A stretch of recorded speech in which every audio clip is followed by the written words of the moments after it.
Oh no. I do have the COVID. It's not going well. I just finished my degree.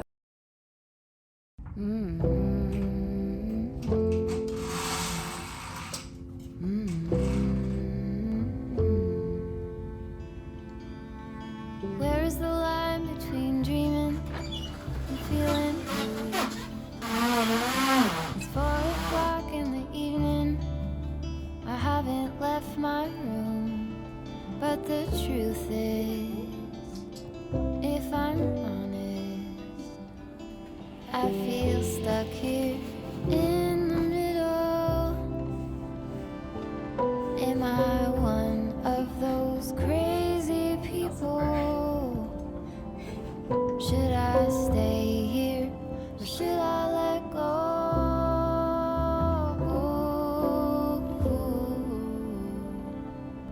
Will the sheets over my head, hoping change is gonna find me. You don't have to remind me. I'm doing nothing at all, ruminating on a blank wall.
Oh no. Don't do this to me. Don't do this to me, Dickens. Oh, not like this. Don't even think about it.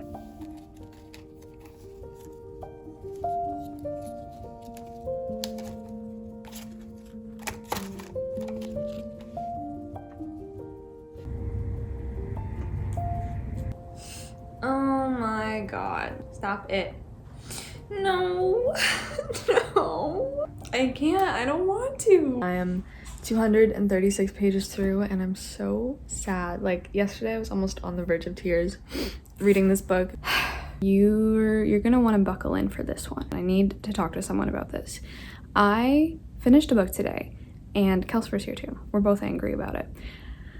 Haven't given a 1 star in a really long time, but I finished Artemis. Let me not block the literal angel. I finished Artemis by Andy. Okay, I'm just gonna call him Andy from now on. Andrew, is that your full name?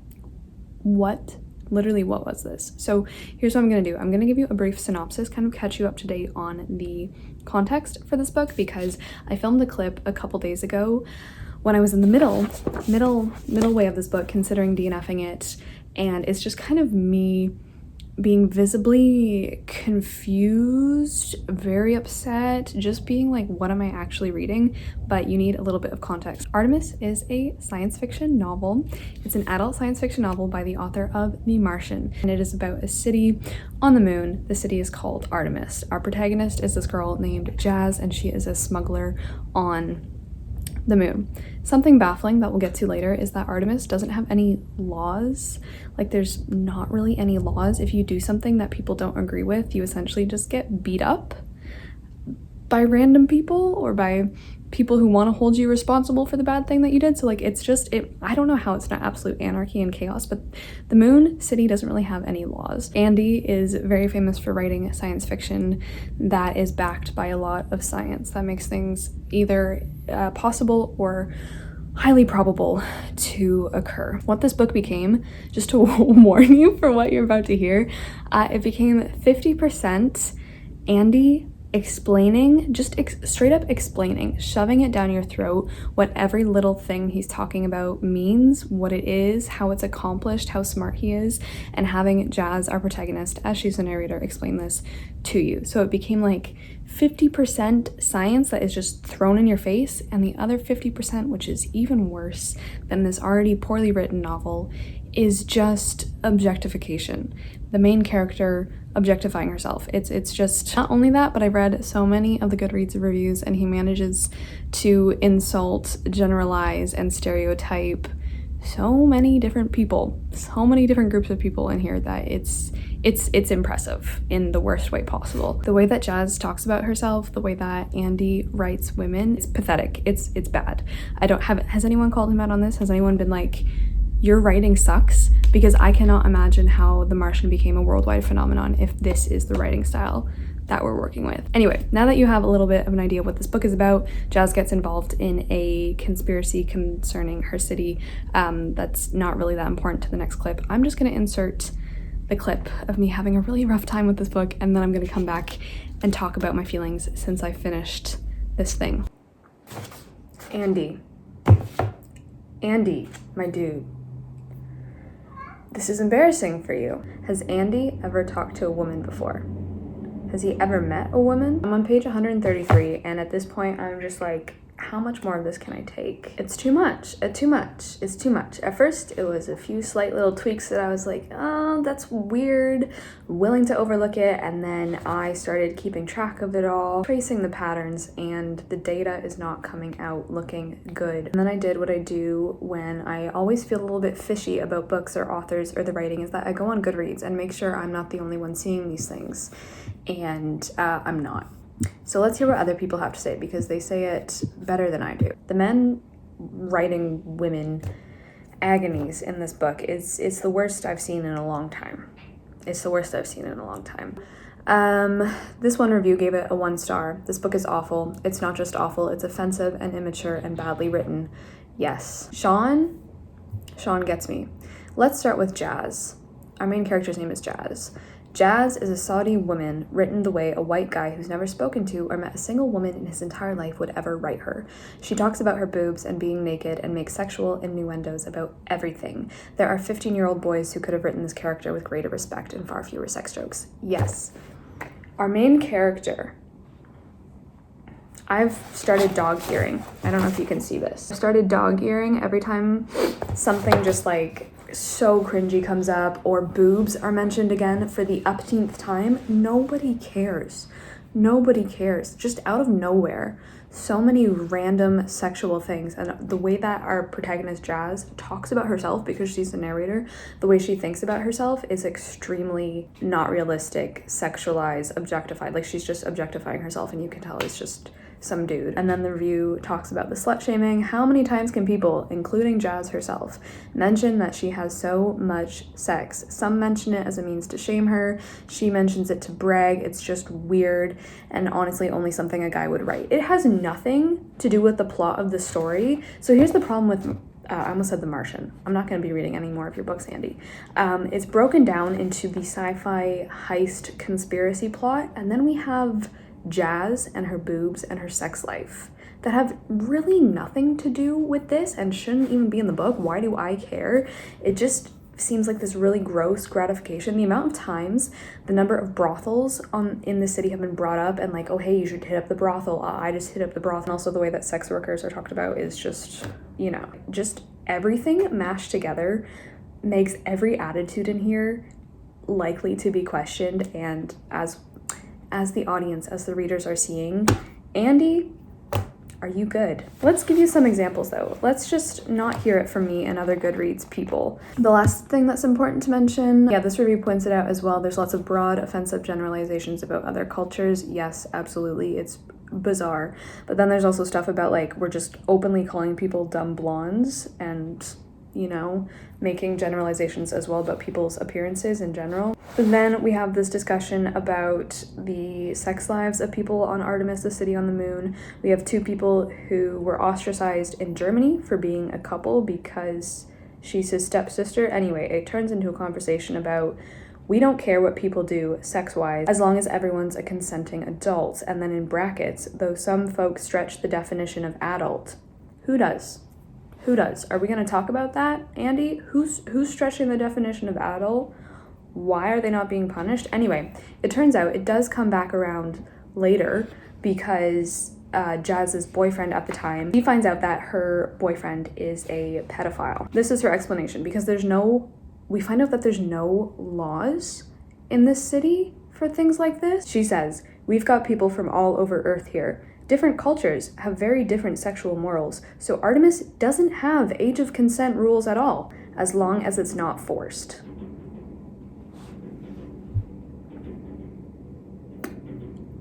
I had to stop the audiobook. I'm like, what am I hearing? Why? Also, the way that people are just describing things all the time as boobs. The city, listen, I've never read a more man writing woman line. I've never read a more. The city shined in the sunlight like a bunch of metallic boobs.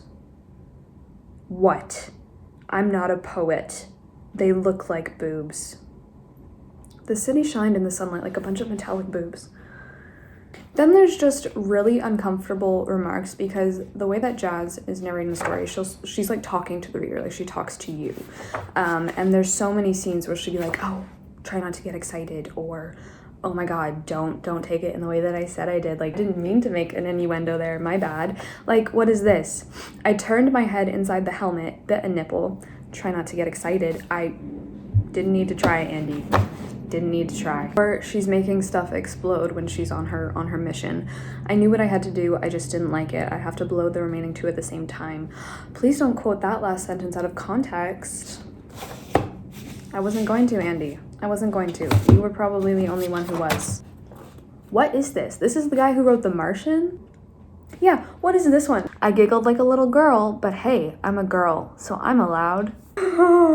Please work on your writing a little bit more. Work on something up here. Yeah, it's also really funny. This person points it out exactly because I was also going to say that this book has so much freaking explaining.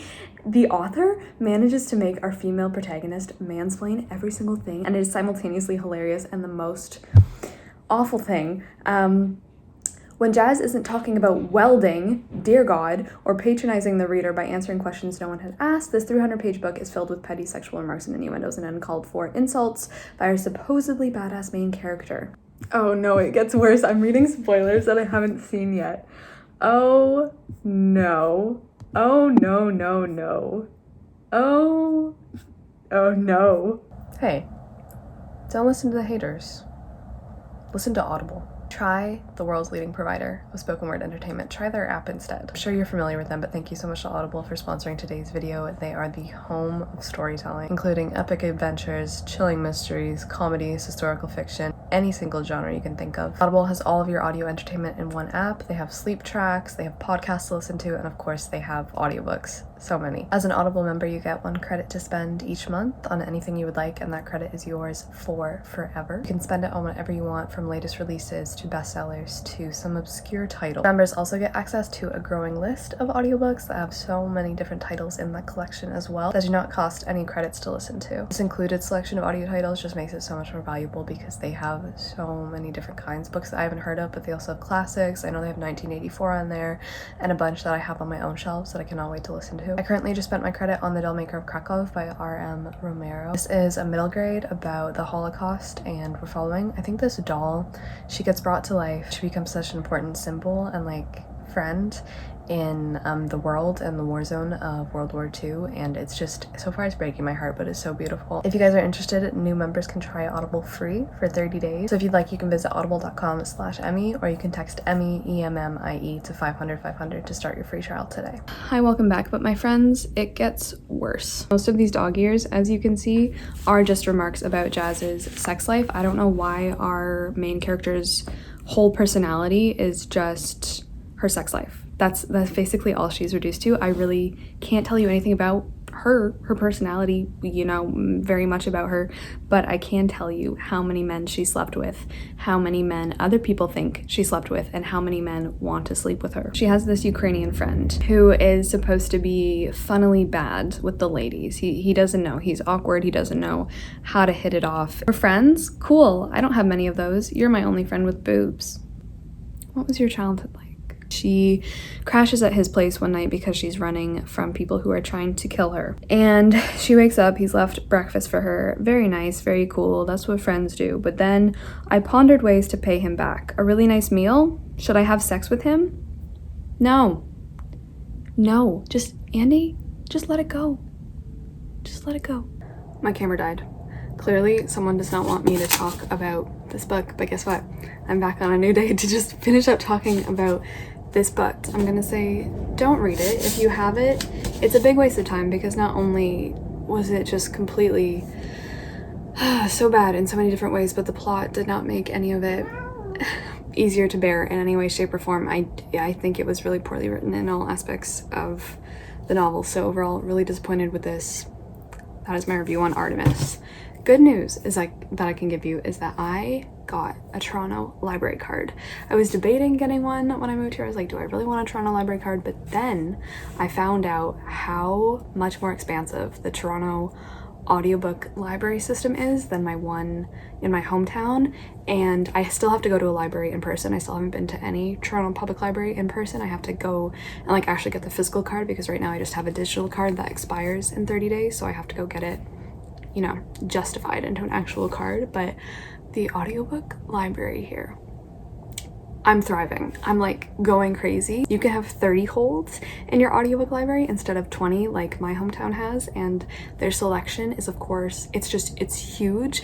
There's so many books that I couldn't get before that I can get now, and it's actually crazy. That's kind of all I've been doing for the past few days is like organizing my audiobook situation, and just I feel so powerful. I've never felt so powerful. It's amazing. So I currently have a bunch of books. Yesterday I finished 2 books because I finished Artemis, and I also started listening to and finished Once Upon a Time in the North by Philip Pullman.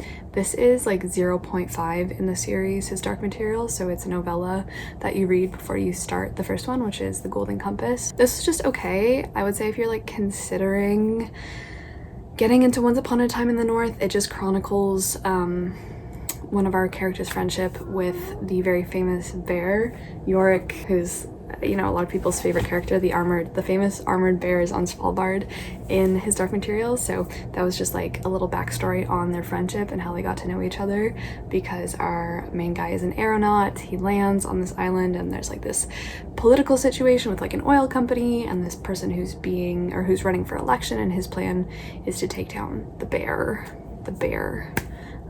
population, which is not very nice. I started and listened to that because it was only 3 hours long, and then right now the audiobook I just started Long the Night, Fast the Wolves, or Cold the Night, Fast the Wolves, something like that. I don't know if I'm gonna continue with this because like it doesn't have great reviews. Apparently it is a little bit of retelling of Balto, and I was obsessed with the movie Balto when I was younger. I'd watch it over and over again. yeah, I think it's young adults, but I have that in. I have The Snow Queen in by Hans Christian Andersen. It's December, happy December 2nd today, and my mind is in full winter mode. I just filmed my winter recommendations video. It was snowing yesterday, and yeah, I'm ready for winter. It finally got me. I do have the COVID. My partner and I both have it.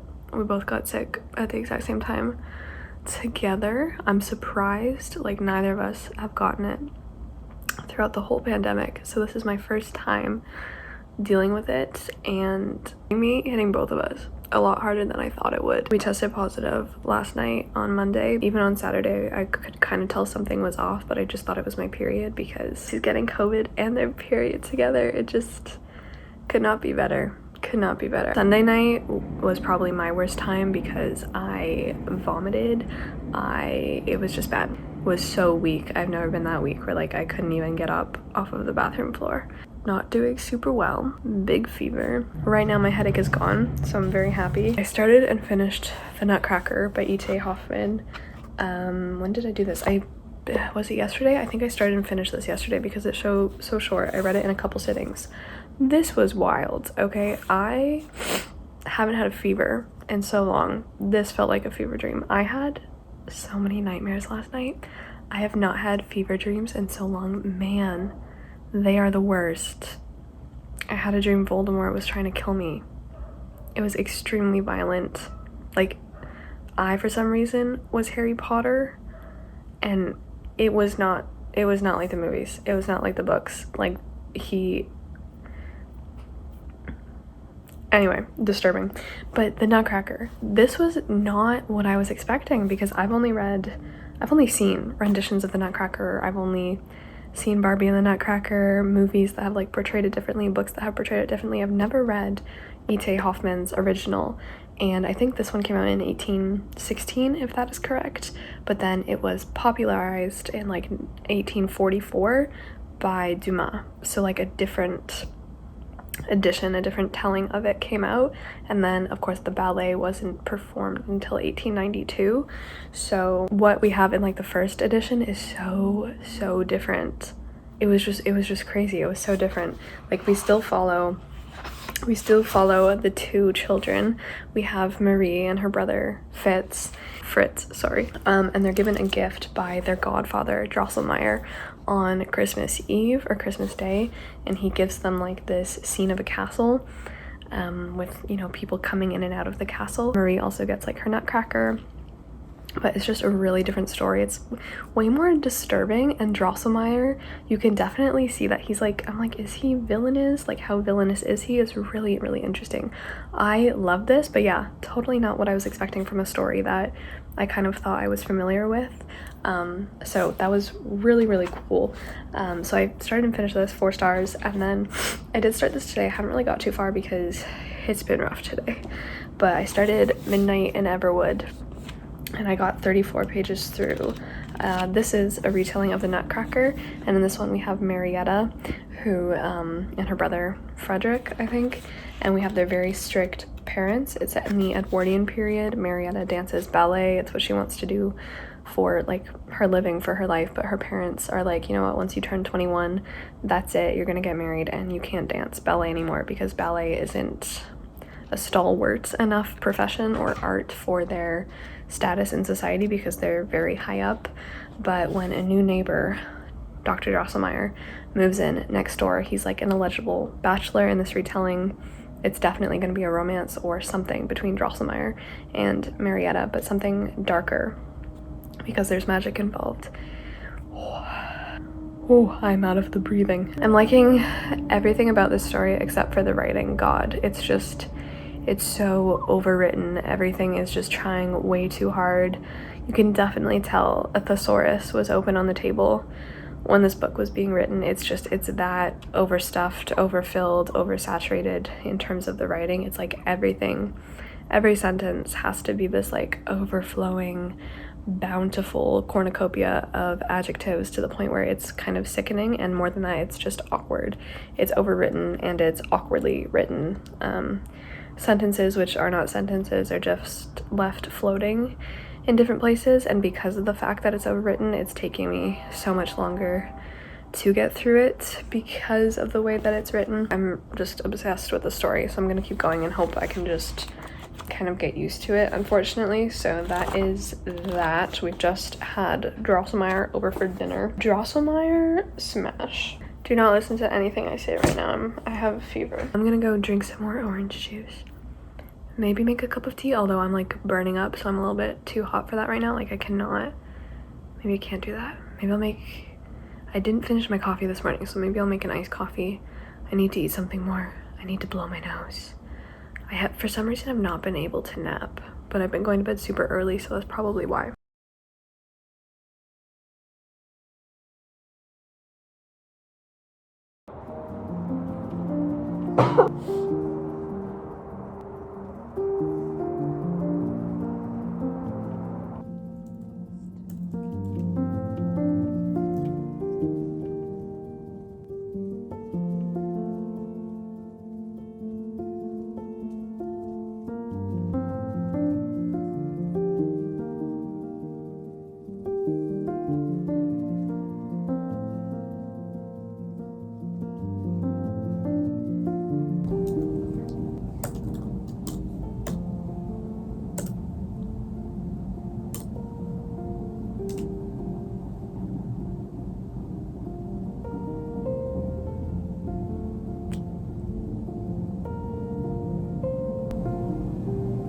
Well, I guess that's it then. I guess that's it.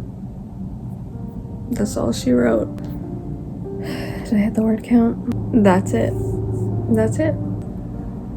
I just finished my degree on Friday afternoon in bed. I can't even process it. I just have the biggest fever. Nothing is real right now. So it has been over a week since I recorded that last clip, and did I record anything else in that time? No, because it's not going well. It's going pretty bad. The vlog started off so strong, and now it's just, I don't know what it's become. Hopefully we've cobbled it together into something that I can eventually put out, because I missed my last 2 uploads, and I'm so sad, but I have not been able to do anything. I've just been sleeping, and then after I do literally anything, I have to sleep again because I'm just so exhausted. I've had COVID for a week and almost 3 days now, so almost 10 days now with COVID, and like it has gotten better, but I still can't smell anything, I can't taste anything. I'm just exhausted, shattered. Like I'm so exhausted. I've barely been reading. I just don't have, it's just really hitting me hard. That's all I can say. It's just really hitting me hard. I'm supposed to be going to see the Nutcracker tonight, and it's not happening.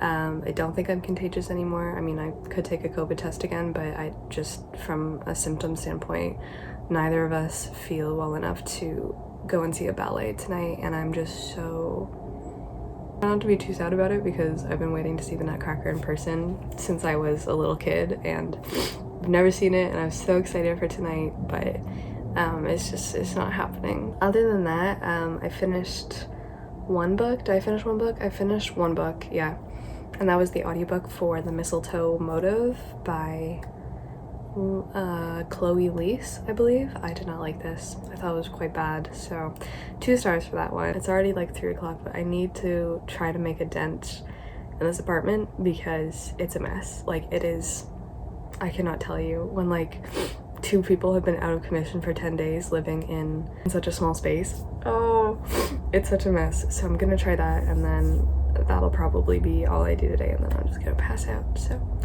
yeah, the next time I see you, I'm doing a lot better because I have so many plans, so many things to do this month, and I really hope that I can get back to doing them soon. So I hope you guys are well. I saw a couple of you actually comment that you also have COVID right now, so I hope you are doing okay. I hope you're taking it easy, and thank you so much for watching. Thank you so much to Audible.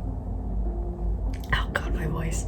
For sponsoring today's video. So grateful, and I'm gonna go listen to my audiobook and clean up. So until the next one, ciao.